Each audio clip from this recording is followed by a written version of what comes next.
All right, first thing I do is I use the Zpacks ground cloth / rain poncho. I like to throw this out at the foot, or the side I should say, of my shelter. That way I can lay everything out and it's not in the dirt.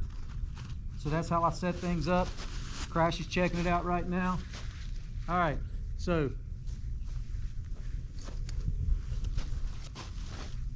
you're gonna need one trekking pole for this. And today I'm using my Gossamer gear lightweight trekking pole. Now this trekking pole,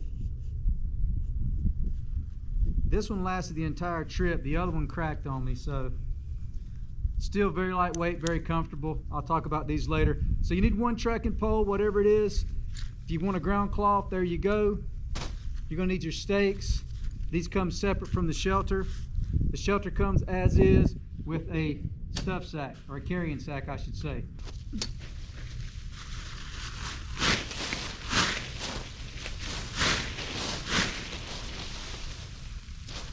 First thing you do is lay it out. You're going to find your corners.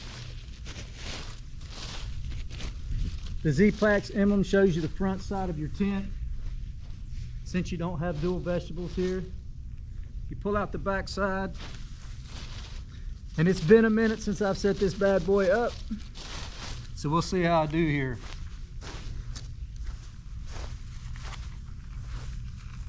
First thing you want to do is stake out the back two corners. I'm using these mini groundhog type stakes that I got from Zpacks. You can see those right there.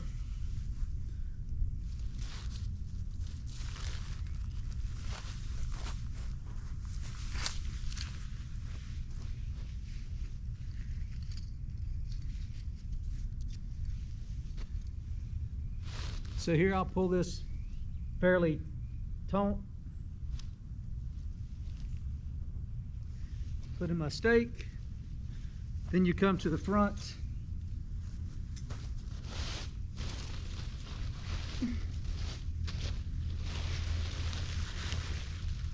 and you'll find the peak here of the tent. You stick your handle up there. There you go. Then you have this guy line that comes out.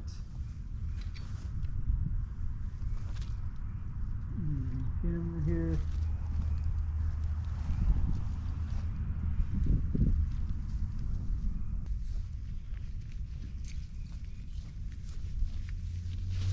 Then you'll come to the back center.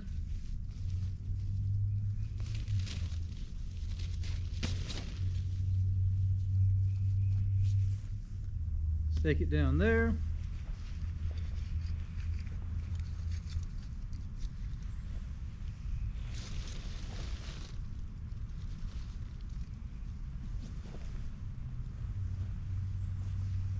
To the front corners.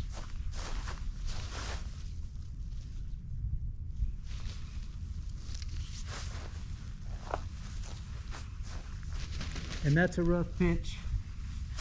Then you can use the other guy lines if you would like.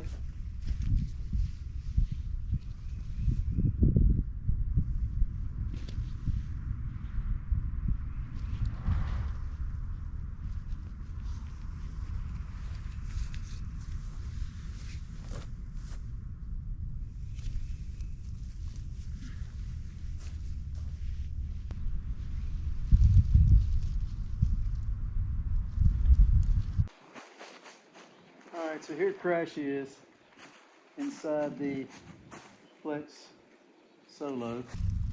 If you don't find level ground, you end up with a tighter pitch at the bottom, and that's going to cause you to have this kind of issue going on.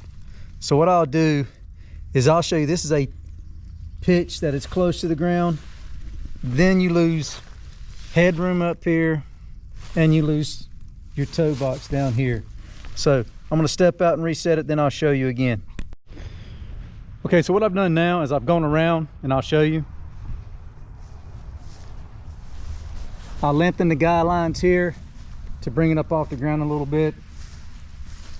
Now it's not squished in tight right here, so I've opened up the toe box area.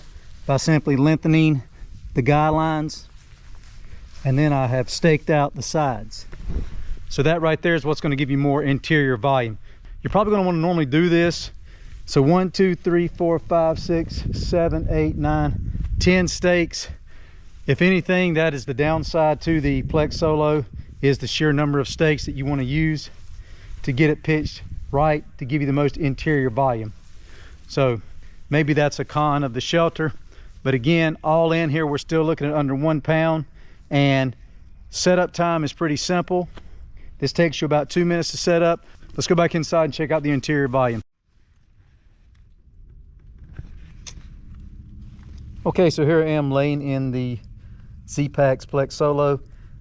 This again is the shelter that I used on my through hike last year. So all in, I was out there for about 4.5 months, and I probably used this shelter at least for 80 nights, because I'm subtracting the nights I stayed in town. And then for about a month I used a hammock from War Bonnet. But this shelter's held up great. That's why I just want to give you guys a little walkthrough on the inside here. You can see there's no holes anywhere in it. The patches here, the stress points,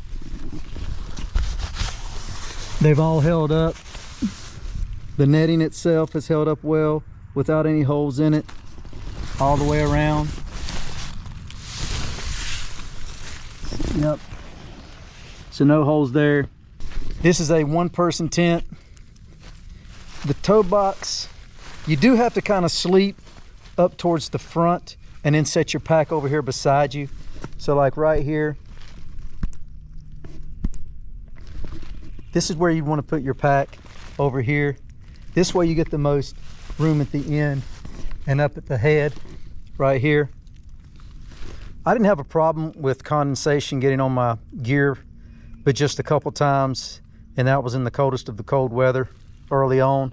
But for the most part, since I left late February and finished up July the 4th, it just wasn't much of a problem for me. Of course, I've kind of learned too how to set up and where to set up, and that's for a different video if you're talking about dealing with condensation. But you can see here, this is the entryway. This is held up. The top's held up where your trekking pole goes, where the net is. Again, these are lightweight shelters when you're dealing with Dyneema, whether you get one from Zpacks or Hyperlight Mountain Gear, or the new X-Mid Pro from Durston Gear, or any of those, Tarp Tent. There's quite a few companies now making Dyneema tents, and they're all expensive, but they do save you quite a bit of weight. So if you're doing a long distance hike, it's pretty nice to have that weight savings. And they're really easy to set up. One trekking pole for this one. If you get something like the X-Mid 2 or the Zpacks Duplex, of course you'd be getting 2-person volume. You'd have to use 2 trekking poles to set it up. You'd have a little bit more headroom and that kind of thing, and a little bit more toe room. If you're taller, I'm only 5'8". If you're taller, you want to shoot for the Plex by Zpacks 1-person tent, which is taller, meaning that it gives you more headroom and more foot room at the end. But yeah, I didn't use a ground cloth per se underneath the tent. What I do is use this here. This is the Zpacks poncho / ground cloth, and I just set mine out in front of my tent. That way I can set stuff out here, and when the vestibule's closed, it's all under here. It's not in the dirt, so it stays cleaner that way. That just works good for me. So let me put out the vestibule and I'll show you how that works. All right, now maybe one of the tougher parts of this tent is setting up your vestibule once you've gotten inside. You do have to unzip it and get outside the tent here, so you can grab this line that is attached right there, because that's got this little point down here on it, which comes up and attaches here, and then you can tighten it. So notice now I've got one side covered. So from the inside view, you can see what I'm talking about here. I've got this space here now that is out of the elements, and I can kind of pull my ground cloth over, set my stuff up under here, pull the ground cloth inside over the top of my items if I want to. That way if it rains, it's falling outside, not on this stuff. Now, if you want full coverage, you'd obviously have to put this side out, so let me show you how that works. Okay, these don't have magnets like some of the tents do. It's still the toggle closure here. You roll this out right here. Then you've got the little D-ring that's going to go attach on the other side here. So you may need to loosen this up a hair depending on your pitch. So now you can see that these two just overlap. And my yard is not flat back here, so this is not the best pitch, but typically this goes over more, and you can see how it just overlaps. And the better your pitch, the tighter this is down here. So right now I've got a little gap right here. So that bothers some people, they don't like that. Didn't bother me.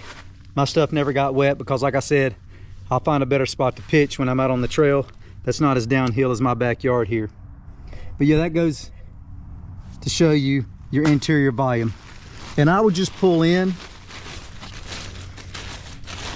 again, my ground cloth like this, pull it over whatever I had laying out there. Then I could zip up my tent here, and then everything else is laying inside with me to the side over here. So you do have enough space to bring your actual backpack inside with you if you'd like. Again, as long as you're not 6 foot plus, then you're going to need the Plex. So this is the Plex Solo that I used on the AT last year. Just to walk around here. Very simple setup, 1-person tent. Single vestibule coming on the outside here that I just showed you guys. Bathtub floor made out of Dyneema. Half rainbow zipper entranceway. Then you have toggles here for your closures. You have your adjustable guy lines. And then of course you use one trekking pole to set it up with. So I'm going to show you guys how long it takes to break this shelter down.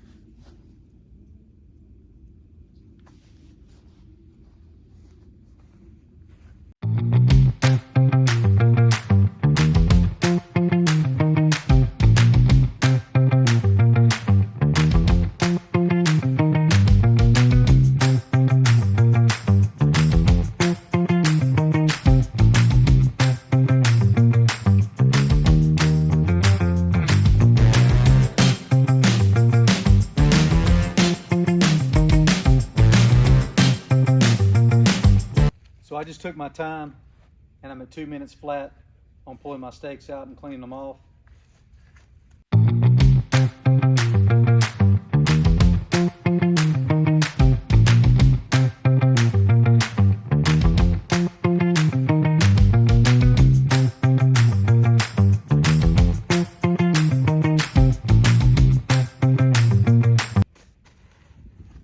All right, now I'm at 3 minutes and 20 seconds.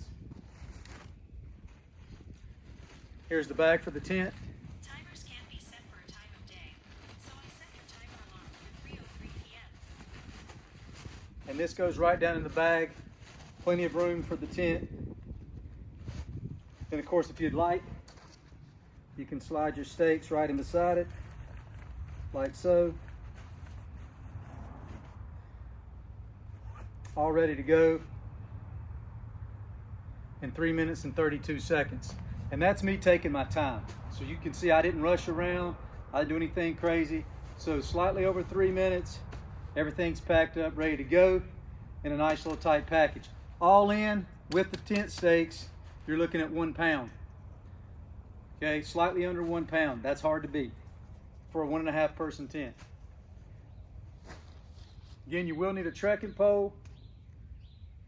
I went through a lot of different trekking poles on the trail. These are the ones I started with, the Gossamer gear. I lost my baskets on the bottom. This one held up pretty good, but I need to order another bottom section for my other one that broke. I ended up using some Walmart trekking poles to finish up the last 800 miles. I caught this one in between a rock with the other one and it snapped. But these are super lightweight and they've got a foam grip that looks like wood. That is the most comfortable grip I've ever used in my 20 years of hiking. So I'm gonna give them a lot of credit for this grip. To me, this is the best grip on the market. And that's one reason I love these trekking poles, even though they are expensive. If you want something that's going to last and you don't have to worry about it, I'd say go with aluminum trekking poles.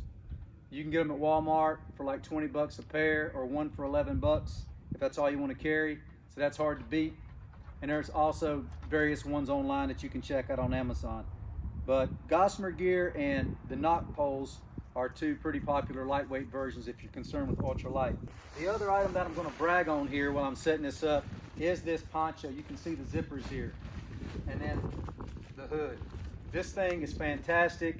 I'm a huge fan. They breathe better than the regular rain jacket does.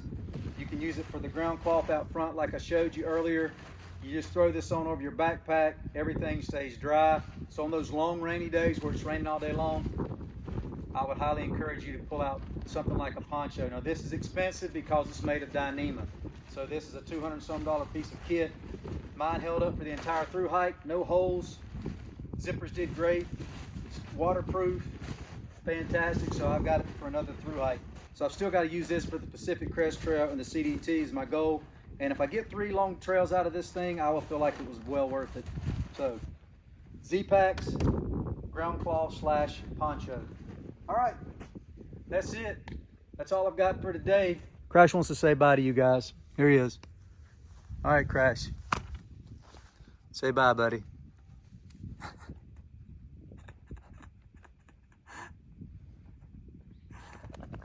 All right, that's his version of bye.